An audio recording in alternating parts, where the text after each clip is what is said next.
busted-up teardrop spotlight hangs down the side of the driver's door. The man climbs from his Mini and glances at the Caprice with mild interest, but before he can cross the street, he's startled by a blast from a train's air horn. About 40 passenger trains come through New London each day, and 2/3 stop.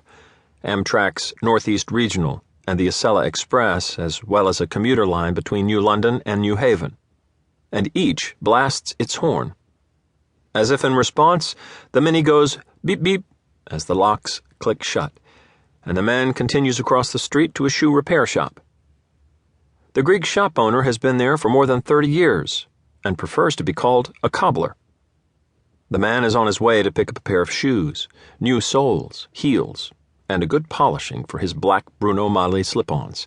A rush job because he only took them in on Saturday. The shoes were a gift from his older brother Vasco. Actually, they're hand-me-downs that Vasco found too tight. Vasco has rich tastes, and over the years his brother has benefited.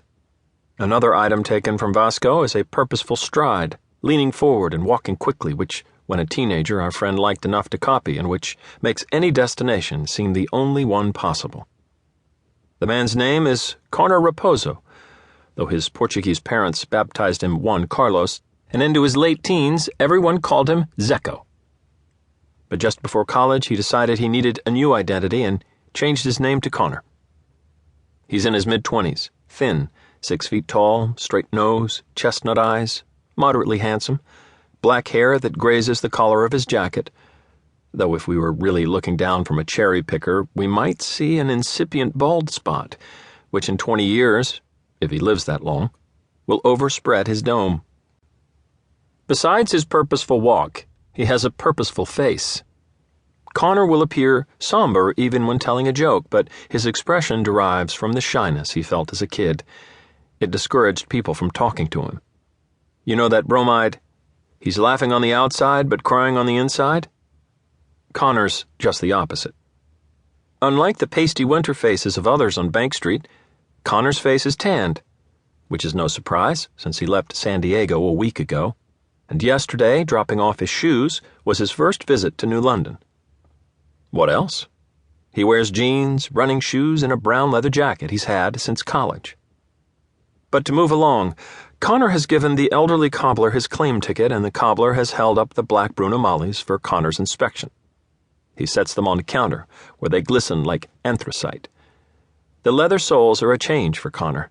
Usually he wears soft, rubber-soled shoes, and he walks as softly as a wink. Whether to sneak towards something or sneak away, he can't be sure. The cobbler counts out a fistful of $1 bills, Connor's change, while apologizing for having nothing bigger. "You want the bag?" The cobbler has great tufts of hair sprouting from his ears, woolly entanglements to snatch the oncoming words one by one. "Never mind, my car is right across the street." He stuffs the bills into his jacket pocket. A sound grows audible, a distant purr which leads the cobbler to shake his head. "The first of the season, just like Robin's." Then, seeing Connor's blank expression, he adds, "Harleys. Spring, summer, and fall, they come roaring past." The distant purr changes to a low rumble that increases in volume and reverberates off the stone buildings. It's an intrusion that loosens the mind from previous thoughts. Indignant seagulls flap away toward the water. "We have noise restrictions in California." Connor had a noisy Harley in college and loved it. "Can't you make a complaint?" Before the cobbler can answer, the Harley flashes by, twin headlights, a blur of candy orange, stinger wheels, Tommy gun pipes, lots of chrome, a growl like a brontosaurus. It's a snapshot shooting past the window. The plate glass shivers. Then everything gets faster yet. The roar of a second motor rises above the roar of the Harley. A woman screams, a squeal of rubber to make Connor brace himself. Next comes a packed combination of noises, a collision of metal against metal, a wrenching shriek, glass breaking, the crunch and clatter of hundreds of little bits scattered across the pavement. A window shatters, and hidden within the variations of smash is the sound of a speeding biker striking an immovable object. Connor hurries to the sidewalk. A large green dump truck has backed out of an alley and across Bank Street, ramming a parked BMW.